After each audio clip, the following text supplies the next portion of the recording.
ನಮಸ್ತೆ ಎಲ್ಲರಿಗೂ. ಇವತ್ತಿನ ಚಿಕನ್ ಗೀ ರೋಸ್ಟ್ ಹೇಗೆ ಮಾಡೋದು ಅಂತ ತೋರಿಸ್ಕೊಡ್ತಾ ಇದ್ದೀನಿ. ತುಂಬಾ ಈಸಿಯಾಗಿ ಮಾಡ್ಕೊಳ್ಳುವಂತ ಒಂದು ರೆಸಿಪಿ. ಮೊದಲಿಗೆ ಚಿಕನ್ ಅನ್ನು ಚೆನ್ನಾಗಿ ವಾಶ್ ಮಾಡಿಕೊಂಡು ಅದರಲ್ಲಿರೋ ನೀರಿನ ಅಂಶವನ್ನು ತಕ್ಕೊಳ್ಬೇಕು. ನಂತರ ಅದಕ್ಕೆ 1 ಕಪ್ನಷ್ಟು ಮೊಸರನ್ನು ಹಾಕೊಂಡು ಹಾಗೆ ಸ್ವಲ್ಪ ಉಪ್ಪು ಹಾಗೆ ಸ್ವಲ್ಪ ಅರಿಶಿಣವನ್ನು ಹಾಕೊಳ್ಬೇಕು. 1 ಸ್ಪೂನ್ ಉಪ್ಪು ಹಾಗೆ 1 ಸ್ಪೂನ್ ಅರಿಶಿಣವನ್ನು ಹಾಕೊಂಡ್ರೆ ಸಾಕಾಗುತ್ತೆ. ಅದನ್ನು ಚೆನ್ನಾಗಿ ಮಿಕ್ಸ್ ಮಾಡಿಕೊಂಡು 1 ಗಂಟೆ ಮ್ಯಾರಿನೇಟ್ ಆಗಲಿಕ್ಕೆ ಬಿಡಬೇಕು.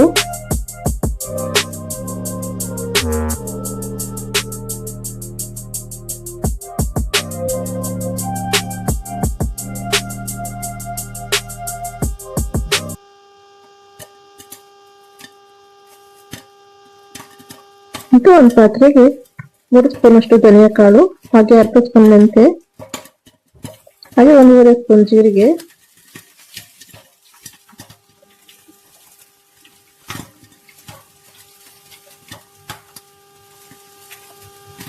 ಹಾಗೆ 1 ಸ್ಪೂನ್ ಸೋಪಿನ ಕಾಳು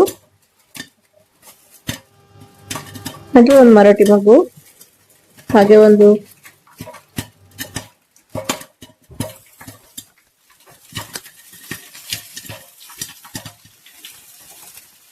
ಸ್ಟಾರ್ ಹೂವು ಹಾಗೆ 1 ಇಂಚು ಚಕ್ಕೆ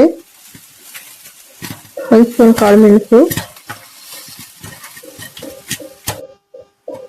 ಹಾಗೆ ಒಂದು 5-6 ಲವಂಗವನ್ನು ಹಾಕೊಂಡು ಚೆನ್ನಾಗಿ ಫ್ರೈ ಮಾಡ್ಕೊಳ್ಬೇಕು.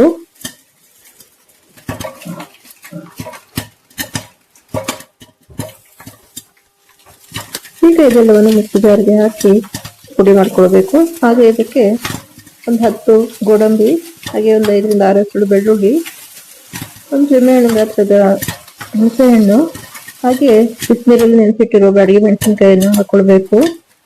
ಇದೆಲ್ಲ ಹಾಕೊಂಡು ಚೆನ್ನಾಗಿ ಪೇಸ್ಟ್ ಮಾಡ್ಕೊಳ್ಬೇಕು.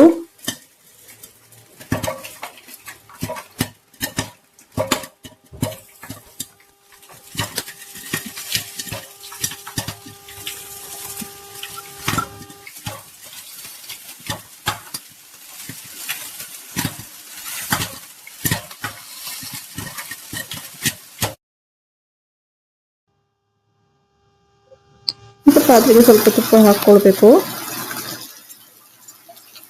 ತುಪ್ಪ ಒಂದು ಬೌಲ್ನಷ್ಟು ಬೇಕಾಗುತ್ತೆ. ತುಪ್ಪ ಕಾದ ನಂತರ ಇದಕ್ಕೆ ಚಿಕನ್ ಮ್ಯಾರಿನೇಟ್ ಮಾಡ್ಕೊಂಡಿರೋ ಚಿಕನ್ ಅನ್ನು ಹಾಕೊಳ್ತಾ ಇದ್ದೀನಿ.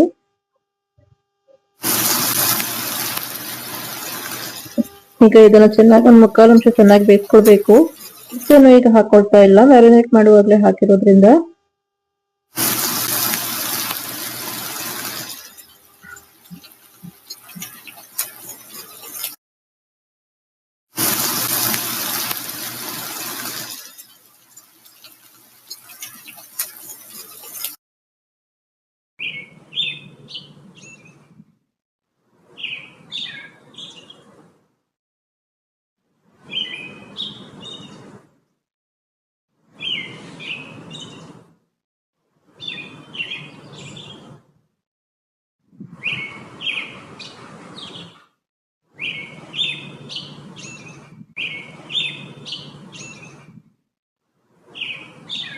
ಈಗ ಚಿಕನ್ ಒಂದು 1/4 ನಿಮಿಷ ಚೆನ್ನಾಗಿ ಬೆಂದಿದೆ.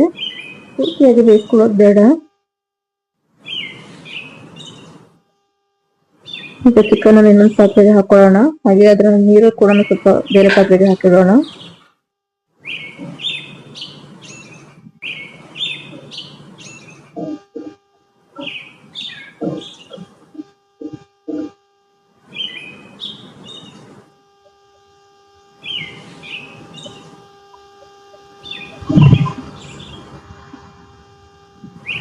ಬೇಯಿಸಿರೋ ನೀರನ್ನು ನೆಕ್ಸ್ಟ್ ಉಪಯೋಗಕ್ಕೆ ಬರುತ್ತೆ. ಈಗಾಗಲೇ ಪೇಸ್ಟ್ ಮಾಡ್ಕೊಂಡಿರೋ ಮಸಾಲೆಯನ್ನು ಹಾಕೊಳ್ತಾ ಇದ್ದೀನಿ.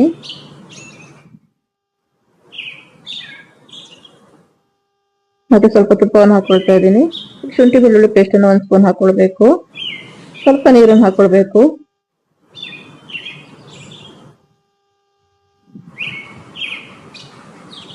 ಚಿಕನ್ ಬೇಯಿಸಿರೋ ನೀರನ್ನು ಸ್ವಲ್ಪ ಹಾಕೊಳ್ಬೇಕು. ಹಾಗೆ ಸ್ವಲ್ಪ ಇನ್ನೊಂದು ಅರ್ಧ ಕಪ್ನಷ್ಟು ನೀರು ಎಕ್ಸ್ಟ್ರಾ ಹಾಕೊಳ್ಬೇಕು. ಈಗ 1 ಸ್ಪೂನ್ ಅಷ್ಟು ಉಪ್ಪನ್ನು ಹಾಕೊಂಡಿದ್ದೀನಿ.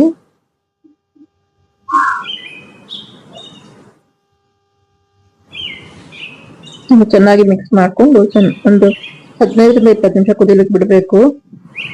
ಅದರಲ್ಲಿರೋ ನೀರಿನ ಅಂಶ ಸ್ವಲ್ಪ ಆರಬೇಕು.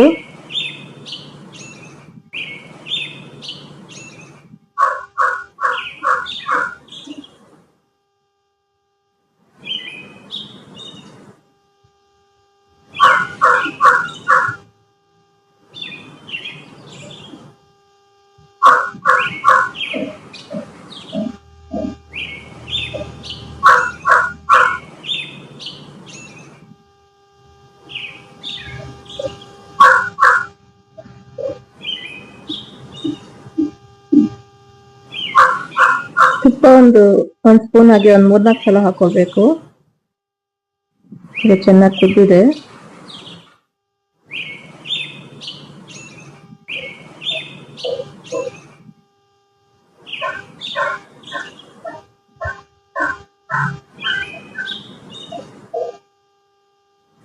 ಬರೀ ಮಸಾಲೆಯನ್ನು ಒಂದು 10-15 ನಿಮಿಷ ಕುದಿಸ್ಕೊಳ್ಬೇಕು.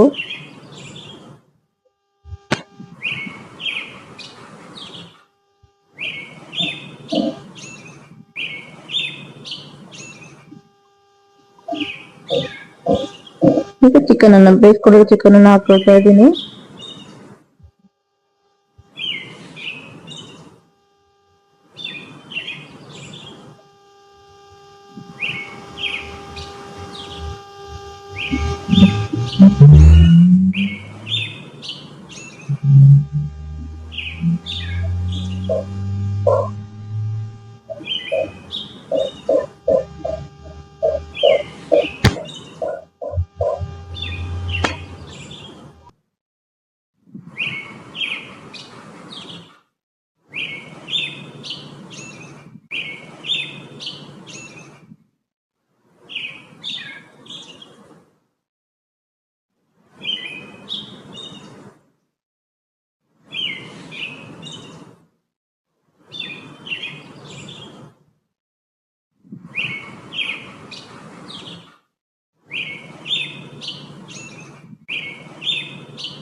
ಈಗ ಚಿಕನ್ ಗೀ ರೋಸ್ಟ್ ರೆಡಿ ಆಗಿದೆ. ಇದಕ್ಕೆ ಸ್ವಲ್ಪ ಕೊತ್ತಂಬರಿ ಸೊಪ್ಪು ಹಾಗೆ ಬೇವಿನ ಸೊಪ್ಪನ್ನು ಹಾಕೊಳ್ತಾ ಇದ್ದೀನಿ.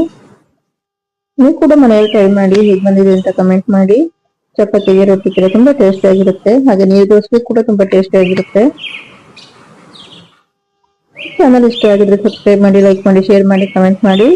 ಥ್ಯಾಂಕ್ ಯು ಎಲ್ಲರಿಗೂ.